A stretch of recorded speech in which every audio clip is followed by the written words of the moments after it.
December মাসের দ্বিতীয় সপ্তাহে এসে ভারতের যে গলার স্বর এবং সুর দুটোই মারাত্মক নরম হয়ে গিয়েছে। ভারত যেভাবে এখন উচ্চাঙ্গ সঙ্গীত গাওয়ার চেষ্টা করছে, সারেগামা পাদানিসে গাওয়ার চেষ্টা করছে, এটি এই কয়দিন আগে র‍্যাপ সঙ্গীতে তারা প্রকাশ করেছে।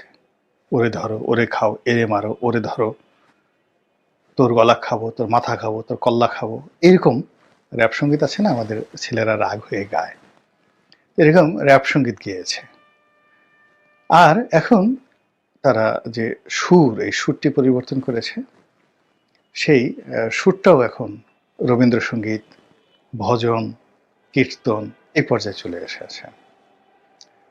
আপনারা যারা আওয়ামী লীগের পতনের পর ভারত বাংলাদেশের সম্পর্ককে লক্ষ্য করছিলেন, তারা প্রথমত দেখেছেন যে ভারতের মিডিয়া, রাজনীতিবিদ, তারপর এমনকি সরকারের কর্তা ব্যক্তি খুবই অবন্ধুসুলভ আচরণ চালিয়ে আসছিলেন। তারা এই বাংলাদেশ দখল করবেন, কালকে বাংলাদেশ এয়ার স্ট্রাইকের আওতায় আসবে, তারপরে ইনসার্জেন্সি চালানো হবে, তারপর সার্জিক্যাল স্ট্রাইক চালানো হবে, ঝটিকা আক্রমণ করে বাংলাদেশের চিকেন নেকগুলো আলাদা করে দেওয়া হবে। এখন তারা সিদ্ধান্ত নিতে পারছে না। আগে তারা যেভাবে র‍্যাপ সঙ্গীত গাইতেন, কলকাতার কয়েকজন বড় বড় কয়েকটা মিডিয়া আছে, মেয়ে আছে, ছেলে আছে, মেয়েগুলো কথা বলতেছে, মনে হয় যেন বজ্রপাত হচ্ছে, এমন জোরে জোরে কথা বলে। আমাদের বাংলাদেশে এরকম অভদ্র মেয়ে একটাও নেই। এমনকি যাকে বলে আওয়ামী লীগের যাদেরকে আপনি খুব গালাগাল করেন, তাদের কণ্ঠ এরকম কণ্ঠ না। আপনি দেখেন ফারজানা রূপা সমালোচনা করেন, কিন্তু চমৎকার একটা কণ্ঠ। কিংবা মুন্নি, যে মুন্নি সাহা, সেও কিন্তু ওই কলকাতার ওই যে মহিলা, ভদ্র মহিলারা কয়েকটা খুব জোরে জোরে কথা বলে, ওইভাবে কোনোদিন মুন্নি সাহা কথা বলেছে, ফারজানা রূপা কথা বলেছে, মিথিলা ফারজানা কখনো বলেছে? এটা হলো বাঙালির কালচার, বাঙালির রক্ত। আমরা ভদ্রলোক, সত্যিকার অর্থে। ওরা এমন জোরে জোরে কথা বলে। আমাদের দেশে মোজাম্মেল বাবু, তারপর মোজাম্মেল বাবুর সঙ্গে ধরেন নাইমুল ইসলাম খান, এরকম অনেক দালাল সাংবাদিক ছিল যারা শেখ হাসিনার পক্ষে কথা বলতেন, কিন্তু তার মধ্যে একটা আর্ট ছিল। সে আর্টটা কি? পণ্ডিত রবিশঙ্করের সেতারের মতো কথা বলতেন, শুনতে ইচ্ছা করতো। আহা, আমাদের বিরক্তি লাগতো, কিন্তু যার জন্য তিনি বলতেন, অর্থাৎ মোজাম্মেল বাবু শেখ হাসিনার প্রশংসা করতেন। শেখ হাসিনা মনে মনে ভাবতেন যে মোজাম্মেল বাবু এরকম কেন শত শত মোজাম্মেল বাবু জন্ম নেয় না, কেন এই মোজাম্মেল বাবু গণভবনে শত শত দল বেঁধে আসে না, আর ওরা কেন সারাক্ষণ আমার প্রশংসা করে আমাকে এভাবে চাঙ্গা রাখে না। কিন্তু হয় আছে, আপনি দেখেন ভারতের যে কয়েকটা আছে, কি ময়ূর না ঠয়ূর নাম, এমন সব কথাবার্তা বলে মনে হয় যেন পাগল হয়ে গেছে। এবং এই সকল ছেলে এবং মেয়ে, একেবারে তরুণ, আমার সন্তানের বয়সী, তাদের পাগলামের সঙ্গে পাল্লা দিয়ে বয়স্ক মানুষ, যাদের বয়স 60 বছর 70 বছর, যারা এখন আমার মতো ইউটিউব করা শুরু করে দিয়েছেন, অনেক বড় সাংবাদিক, অনেক বড় লেখক, অনেক বড় ডাক্তার, কিন্তু এখন সবকিছু বাদ দিয়ে, বিখ্যাত ডাক্তার, কিন্তু সবকিছু বাদ দিয়ে এখন সে ইউটিউব করবে এবং লক্ষ লক্ষ মানুষ তার কথা শুনছে। আবার অনেক বড় প্রফেসর, অধ্যাপক, তিনিও ইউটিউব করছেন। অনেক বড় জেনারেল, তিনিও ইউটিউব করছেন ভারতে।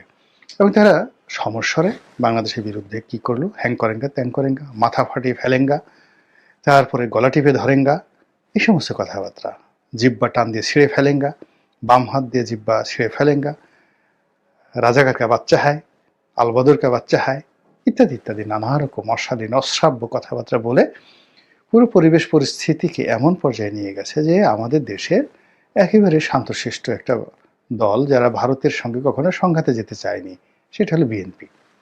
সেই বিএনপি উত্তেজিত হয়ে গেছে। উত্তেজিত হয়ে তারা সেই করলো কি, বিরাট এক সমাবেশ করলো ঢাকাতে। আবার সেই সমাবেশ দল বেঁধে তারা আগরতলার দিকে চলে গেল এবং ভারত বিরোধী সমাবেশ করলো, এবং তাদের ছাত্র সংগঠনকে দিয়ে তারা এই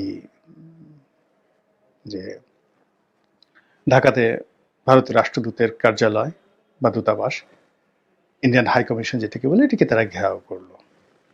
এরপর কিসে কি হলো বলতে পারবো না। আমরা তো ধরে নিয়েছিলাম ভারত এই বুঝি আর পেঁয়াজ পাঠাবে না, গরুর তো তারা পাঠাবেই না, তারা দরকার হলে গরু সব পুঁতে পুঁতে খেয়ে ফেলবে। এমনিতে গোমূত্র তারা খায়, এক্সপোর্ট করে, গোবরকে তারা অমৃত মনে করে। তো বাকি হলো গরুর হাড্ডি গুড্ডি, মাংস তো তারা বিদেশে পাচার করে, বিক্রি করে, চামড়াও করে, আর যেগুলো অখাদ্য জিনিস সেগুলো বাংলাদেশে পাঠায়। গরুকে তারা দেবতা মনে করে, ঘরের মধ্যে ঢুকিয়ে তাদের মানে অন্যরকম গরু। গরু ভারতের মানে ভারতের মোদী সরকারকে যদি মূল্যায়ন করতে হয়, আপনাকে গরু নিয়ে 10 বছর গবেষণা করতে হবে। গরুর সাথে 10 বছর শোয়ার পরে মানে আপনি একসাথে সহবাস করবেন গরুর সঙ্গে, মানে সহবাস বলতে মানে একত্রে বসবাস, মানে ওই সব কিছু না। তো আপনি গরুর সাথে ঘুমাবেন 10 বছর, তারপরে আপনি জনাব নরেন্দ্র মোদী এবং অমিত শাহকে বুঝতে পারবেন হোয়াট ইজ দ্যার থিওলজি, তাদের ধর্মতত্ত্বটা কি। তো যাই হোক, এখন তারা সেই বাংলাদেশে বোধহয় গরু পাঠাবেই না, তারপরে তেল পাঠাবে না, চাল পাঠাবে না, আটা ময়দা। আমাদের বাংলাদেশের তাদের বক্তব্যটা হলো যে বাংলাদেশের সঙ্গে যুদ্ধ করতে হবে কেন? ওরা কি যুদ্ধ করার জাতি? ওরা কি কখনো যুদ্ধ করেছে? ৭১ তো আমরা যুদ্ধ করে ওদেরকে পাশ করে দিয়ে এসেছি। কেন ওদেরকে যুদ্ধ করে একটা বুলেট খরচ করা হবে? কেন ওদেরকে আক্রমণ করে আমাদের একটা বিমান যে উড়বে, বিমানের ক্ষতি হবে না, তেল যাবে না? ও তো সব কিছুই দরকার নেই। খালি সাপ্লাইটা বন্ধ করে দাও, মাল পাঠানো বন্ধ করে দাও, পোর্ট বন্ধ করে দাও, কোনো মালামাল আসবে না, ওগুলো সব এমনিই না খেয়ে মরে যাবে। এই সকল কথা আমি যেভাবে বলছি তার চেয়ে আরও বিশ্রীভাবে এবং আরও দ্রুততার সঙ্গে ভারতের অনেক বড় বড় প্রথিতযশা ব্যক্তি এই প্রচারগুলো চালিয়ে আসছিলেন ডিসেম্বরের প্রথম সপ্তাহ, দ্বিতীয় সপ্তাহ পর্যন্ত। এরপর কি হলো, বাংলাদেশে সীমান্তে আমরা ভারতের গণমাধ্যম থেকে জানলাম যে আমাদের বাংলাদেশের সীমান্তে বিজিবি, পুলিশ এবং সেনাবাহিনী তারা যার যার মতো অবস্থানে বেশ একটা প্রস্তুতিমূলক অবস্থায় রয়েছে। এবং যে বিমান আমরা মানে ড্রোন যেটা আমরা কিনেছি, টার্কিশ ড্রোন, খুব নাম করা টার্কিশ ড্রোন, এই ড্রোন সীমান্তে উড়েছে এবং ভারত এই ঘটনায় নিদারুণ ভয় পেয়ে গেছে। এর কারণ হলো ওই ড্রোনকে প্রতিহত করার মতো প্রযুক্তি তাদের নেই এবং ওই ড্রোন যেটা ইউক্রেন যুদ্ধের ভাগ্য পাল্টে দিয়েছে, এতটা ইফেক্টিভ সেই ড্রোন এখন বাংলাদেশের হাতে আছে।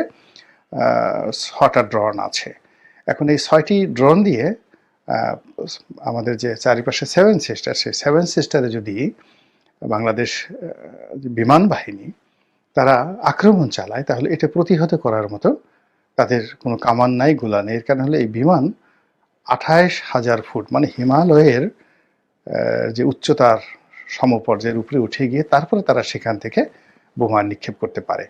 তো কাজেই ভারতের হাতে এমন কোনো কামান নাই, এমন কোনো ক্ষেপণাস্ত্র নেই যেটা 28,000 ফিট উপরে উঠে এই ড্রোনকে মেরে ফেলতে পারে, ড্রোনকে ভূপাতিত করতে পারে।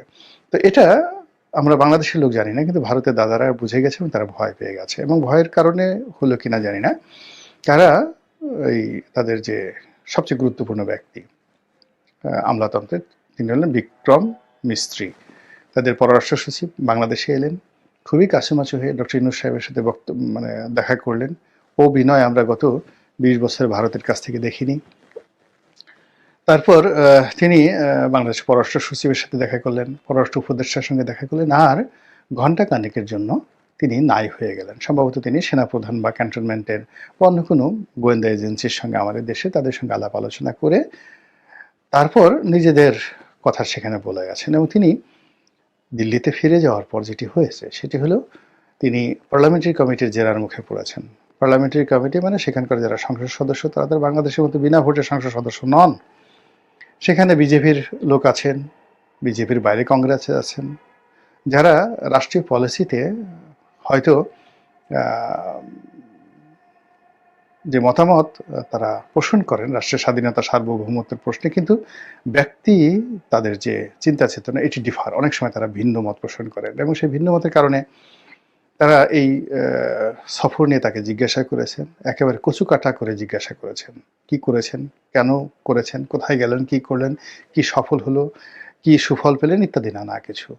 আর জিজ্ঞাসা করেছেন যে শেখ হাসিনা এখানে আছেন কেন, কি স্ট্যাটাসে আছেন, তার পদবি কি, পদ কি, তাকে ইন্ডিয়া কিভাবে ট্রিট করছেন, এবং এখানে বসে যে শেখ হাসিনা বিভিন্ন বক্তব্য দিচ্ছেন এগুলোর ব্যাপারে আপনার বক্তব্য কি, মানে ভারত সরকারের বক্তব্য কি। এবং তাকে এইরকম যাকে বলা হয় নিজ দেশে পার্লামেন্টারি কমিটিতে এইভাবে জেরার মুখোমুখি হতে হবে, এটা বোধহয় নরেন্দ্র মোদী সরকার কখনো কল্পনা করেননি। ফলে কি হলো, সেই বিক্রম মিস্ত্রি সাহেবের যে মানে বাংলাদেশ সফরের পরপরই তার যে বস এবং যিনি মিস্টার নরেন্দ্র মোদীর একেবারে দক্ষিণ হস্ত, তিনি হলেন জয়শঙ্কর, মিস্টার জয়শঙ্কর পররাষ্ট্রমন্ত্রী। তো এই জয়শঙ্কর বাংলাদেশ নিয়ে বেশ কয়েকটি বিবৃতি দিলেন এবং ইতিপূর্বে তারা যেভাবে আমেরিকাকে বিক্ষুব্ধ করেছে, ইউরোপীয় ইউনিয়নকে বিক্ষুব্ধ করেছে, ইংল্যান্ডকে বিক্ষুব্ধ করেছে, বাংলাদেশের সংখ্যালঘু ইস্যু নিয়ে বিশ্বের যে সকল মানবাধিকার সংস্থা রয়েছে তাদেরকে বিক্ষুব্ধ করেছে, যে বাংলাদেশে হিন্দুদেরকে ঠিক রোহিঙ্গাদের মতো করে নির্যাতন করা হচ্ছে, এদেশের হিন্দুদেরকে তাড়িয়ে দেওয়া হচ্ছে, ঘর বাড়ি দখল করা হচ্ছে, স্ত্রীদেরকে কন্যাদেরকে ধর্ষণ করা হচ্ছে, বাড়িঘর পুড়িয়ে দেওয়া হচ্ছে, এবং একেবারে একটা নিরপরাধ হিন্দু সন্ন্যাসী, তার নাম হলো চিন্ময় প্রভু, একেবারে নিরপরাধ ব্যক্তি, এই ব্যক্তিকে জেলে পোড়া হয়েছে এবং তার সঙ্গে অমানবিক আচরণ করা হচ্ছে, তাকে জামিন। এই সাম্প্রদায়িক উস্কানিটা ভারতে তারা দিয়ে ফেলেছে এবং ওখানে এই তাদের অপপ্রচারের কারণে বাংলাদেশের জনগণের বিরুদ্ধে প্রথম ভারতীয় সাধারণ জনগণ বিক্ষুব্ধ হয়ে উঠেছে। আপনারা যারা বেশ কয়েকটি ভিডিও ফুটেজ দেখেছেন যে কলকাতার সাধারণ জনগণ, আগরতলার জনগণ, শিলিগুড়ির জনগণ, তারা ওখানে বাংলাদেশে যারা পর্যটক রয়েছেন বা যারা বেড়াতে গিয়েছেন তাদের সঙ্গে খুবই খারাপ আচরণ করেছে, সন্ত্রাসী আচরণ করেছে এবং বাংলাদেশ হাইকমিশনে তারা যেভাবে আক্রমণ চালিয়েছে, এটি মূলত এই জয়শঙ্কর, এই বিক্রম মিশ্রি, তারপর এই যে ভারতের যে মিডিয়া এবং ভারতের হাসিনাপন্থী, আওয়ামী লীগপন্থী যে সকল ব্লকের লোক রয়েছেন তাদের প্রচার এবং প্রোপাগান্ডার ফলে তৈরি হয়েছে। ফলে এখন বাংলাদেশ অনেকটা পয়েন্ট অফ নো রিটার্নে চলে গিয়েছে এবং সেই নো রিটার্নে আমাদের কতটা লাভ লস সেটা বড় কথা নয়, যেখানে বাংলাদেশের প্রায় সব মানুষ হাসিনা বিরোধী হয়ে পড়েছে শুধুমাত্র এই 100 দিনের কর্মকাণ্ডে, ভারতীয় কর্মকাণ্ডের। এবং আওয়ামী লীগের যে অনেক লোক তারা হয়তো আওয়ামী লীগের কথা বলতে চায়, বঙ্গবন্ধুর কথা বলতে চায়, কিন্তু তাদের কারোরই পক্ষে ভারত আমাদের বন্ধু, তারপরে ভারত আমাদের উপকারী বন্ধু, ভারতের সাথে সম্পর্ক রাখা দরকার, এইরকম একটা কথা বুক ফুলিয়ে বলার মতো বাংলাদেশে কেউ নেই। এমনকি শেখ হাসিনাকে যদি এখন ঢাকাতে তারা পাঠিয়ে দেয় এবং শেখ হাসিনাকে দেখার জন্য যদি 1 কোটি লোক উপস্থিত হয়, সেই 1 কোটি লোকের মধ্যে যদি সে ভারতের প্রশংসা শুরু করে, সঙ্গে সঙ্গে সব লোক সেখান থেকে চলে আসবে। এই যে ভারত বিরোধিতা আগেও ছিল, কিন্তু গত এই 120 দিনে এটা ক্রমবর্ধমান হারে এভাবে বেড়েছে, যার কারণে আমাদের যে জনমত, সেই জনমতটা অ্যাবসলিউটলি ভারত বিরোধী হয়ে পড়েছে। এখানে আওয়ামী লীগ, বিএনপি, জামাত কেউ নাই, ভারতের প্রশ্নে সবাই ভারত বিরোধী। এটা সম্ভবত ভারত বুঝতে পেরেছে এবং বুঝতে পারার কারণে তাদের গলার স্বর নরম হয়েছে, কণ্ঠ নরম হয়েছে, নতুন সুর বের হয়েছে। সেখানে সেই র্যাপ সঙ্গীতের পরিবর্তে ধ্রুপদী সঙ্গীত বাজছে। এখন দেখা যাক এই সঙ্গীতের যে মূর্ছনা, সুর মূর্ছনা, সেই মূর্ছনায় আমাদের ডক্টর মোহাম্মদ ইউনূস সাহেবের সরকার কতটা বিমোহিত হন।